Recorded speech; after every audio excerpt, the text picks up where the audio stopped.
Right. Nara Lokesh గారు, పవన్ కళ్యాణ్ గారు వీళ్ళిద్దరూ ఆంధ్రప్రదేశ్ ఫ్యూచర్కి ఎంత అవసరమో నిజంగా నిన్న వాళ్ళు మాట్లాడినటువంటి మాటల్లో నారా లోకేష్ గారు మాట్లాడినటువంటి మాటలు ఒక్కసారి వినిపిస్తాను, ఆ తర్వాత మాట్లాడదాం. ఆగిపోయిన పనులని ప్రారంభిస్తాం. ప్రతి గడపకి కుళాయి ద్వారా తాగునీరు శాఖ మంత్రి ఎవరు నాకు అన్న సమానమైన పవన్ అన్న. పవన్ అన్న ఏమనుకున్నా సాధించే వ్యక్తి. ప్రతి కేబినెట్ మీటింగ్ లో మేము చర్చిస్తాం. తాగునీరు ఒక ప్రయారిటీ అని ఆయన ప్రతి కేబినెట్ మీటింగ్ లో చెప్పారు. గత ప్రభుత్వం నాశరికమైన పనులు చేసింది, ప్రాజెక్ట్ ని పక్కన పెట్టేసింది. తిరిగి కేంద్ర ప్రభుత్వాన్ని ఒప్పించి నిధులు కేటాయించి ఈ రోజు ఆ ప్రాజెక్ట్ ని టెండర్ స్థాయికి తీసుకొచ్చారు. నా అన్న పవన్ అన్న వరం. రైట్. ఇది నారా లోకేష్ గారు అన్నమాట. పవన్ కళ్యాణ్ గారు ఎంత బలంగా కోరుకుంటారో దాన్ని సాధించి తీరే వరకు కూడా ఆయన నిద్రపోరు అనే పరిస్థితి. నారా లోకేష్ గారు, పవన్ కళ్యాణ్ గారు ఆంధ్రప్రదేశ్ ఫ్యూచర్కి వీళ్ళిద్దరూ ఒక బలమైనటువంటి నాయకులుగా మనం చూడాలి. ఎందుకంటే ఈ రెండు పిల్లర్స్ కూడా చాలా బలంగా నిలబడితేనే ఆంధ్రప్రదేశ్ అనేది చాలా గర్వంగా అందరూ తలెత్తుకునేలా రేపు ఫ్యూచర్ ఆంధ్రప్రదేశ్ ప్రజలకి కావచ్చు, అభివృద్ధికి కావచ్చు, వీళ్ళిద్దరూ కలిసి ఉండటం అనేది అంత ముఖ్యం. రీసెంట్గా పవన్ కళ్యాణ్ గారి గురించి నారా లోకేష్ గారు చెప్పినటువంటి విషయాలు, కేంద్ర ప్రభుత్వం నుంచి ఎంత బలంగా నిధులు తీసుకువస్తున్నారంటే నా అన్న పవన్ కళ్యాణ్ అని చెప్పుకోవడం జరిగింది. అంటే అదే తరహాలో నారా లోకేష్ గారు కూడా ఆంధ్రప్రదేశ్కి సంబంధించినటువంటి కంపెనీలకు కావచ్చు, ఏదైతే ప్రాజెక్టులు కావచ్చు, ఇంకొకటి కావచ్చు, ఇద్దరూ ఉండబట్టే ఆంధ్రప్రదేశ్కి ఫ్యూచర్ ఉంది అనే విధంగా కేంద్ర ప్రభుత్వం కూడా దీనికి సహకరిస్తుంది. ఆంధ్రప్రదేశ్ ప్రజల కలలను సాకారం చేయటానికి వీళ్ళిద్దరూ ముందుండి రథసారథులుగా నడిపిస్తున్నటువంటి పరిస్థితి కనిపిస్తుంది.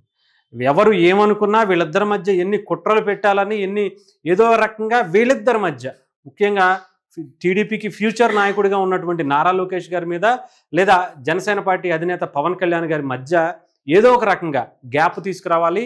పవన్ కళ్యాణ్ గారిని ఏదో అన్నట్టుగా క్రియేట్ చేయాలి, లేదంటే లోకేష్ గారిని ఏదో అన్నట్టుగా క్రియేట్ చేయాలి అని చెప్పి ఎన్నో కుట్రలు పన్నుతున్నా కూడా వీళ్ళిద్దరూ మాత్రం ఎక్కడ భయపడకుండా, ఎక్కడ దాని గురించి ఆలోచించకుండా ఆంధ్రప్రదేశ్ భవిష్యత్తు కోసం ఎంత వరకు అయినా మేము వెళతాం, మేము ఎన్ని మాటలైనా సరే పడతాం, మేము ఇవన్నీ దాటుకునే ఇప్పుడు ఈ స్టేజ్కి వచ్చాం, మాకు ఎటువంటి భయము ఇబ్బంది లేదు, మేము ఆంధ్రప్రదేశ్ ఫ్యూచర్ కోసం మాత్రమే ఇక్కడ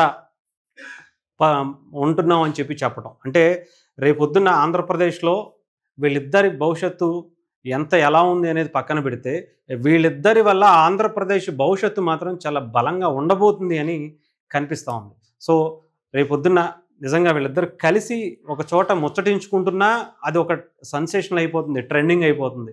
అలాగే లోకేష్ గారి గురించి పవన్ కళ్యాణ్ గారు మాట్లాడినా, పవన్ కళ్యాణ్ గారి గురించి లోకేష్ గారు మాట్లాడినా కూడా జనాలు ఎందుకు అంత ఇంట్రెస్ట్ చూపిస్తున్నారు అంటే వీళ్ళిద్దరి మధ్య గ్యాప్ తీసుకురావటం కోసం ఎన్నో ప్రయత్నాలు చేశారు, ఎన్నో కుట్రలు చేశారు, కానీ ఎక్కడ అవి సఫలీకృతం అవ్వాల.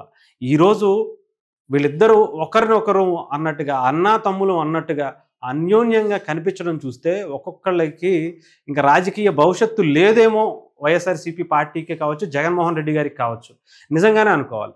ఎందుకంటే వీళ్ళిద్దరూ కలిసి ఉన్నంత కాలం కూటమిని ఎవ్వరూ ఏమీ చేయలేరు, అది మాత్రం 100% పక్కా. వీళ్ళిద్దరూ కలిసి ఉంటే జగన్మోహన్ రెడ్డి అనే వ్యక్తి ఆంధ్రప్రదేశ్ రాజకీయాల్లో ఏమైనా చేసుకుని ఎన్ని కుట్రలైనా చేయనివ్వండి, ఏమీ పీకలేడు, అంత ధైర్యంగా ఉండొచ్చు. ఆంధ్రప్రదేశ్ భవిష్యత్తుకి, ఆంధ్రప్రదేశ్ అభివృద్ధికి, ఆంధ్రప్రదేశ్లో యువతకి సంబంధించినటువంటి ఉద్యోగాలకి ఎటువంటి డోకా లేదు. వీళ్ళిద్దరూ కలిసి ఉంటేనే డెఫినెట్గా ఒక సంచలనమైనటువంటి నిర్ణయాలకు వీళ్ళ ముందుండి నడిపిస్తారు. అంతేకాకుండా ఆంధ్రప్రదేశ్ అభివృద్ధి పదంలో ముందుకు వెళ్ళాలి, ఎవరన్నా పెట్టుబడులు ఇక్కడ పెట్టాలి అంటే డెఫినెట్గా వీళ్ళిద్దరూ బలమైన నాయకులు. ఫ్యూచర్ ఆంధ్రప్రదేశ్కి వీళ్ళిద్దరూ అవసరం అని చెప్పి చాలామంది బయట నుంచి వచ్చి ఇన్వెస్ట్ చేయడానికి. ఇక్కడ నారా లోకేష్ గారు కూడా గతంలో మంత్రిగా చేసున్నా కూడా ఆయన ఇప్పుడు సరికొత్తగా కనిపిస్తున్నారు, చాలా అద్భుతమైనటువంటి పనితీరు కనబరుస్తున్నారు. ఒక పక్క నిజాయితీతో నిలబడినటువంటి పవన్ కళ్యాణ్ గారు అనే ఒక శిఖరం ఆయన ఒక పక్క ఉంటే, ఈయన దానికి తగ్గట్టుగా ఆయనగా లీడర్గా ప్రూవ్ చేసుకున్నటువంటి నారా లోకేష్ గారు ఇంకొక పక్క. తండ్రి తాత ఇవి వారసులుగా ఎవరైనా రావచ్చు, ఏదో ఒక విధంగా ఉండొచ్చు. కానీ తనని తాను మలుచుకుని ఒక నాయకుడిగా ప్రజెంట్ చేసుకోవడం అనేది చాలా కష్టం. అలాంటిది ఎన్నో అవమానాలు పడి, ఎన్నో ఇబ్బందులు పడి, తనను తాను ప్రూవ్ చేసుకుని, అవమానించిన చోటే, ఓడిపోయిన చోటే నిలబడి గెలిచినటువంటి వ్యక్తి నారా లోకేష్ గారు.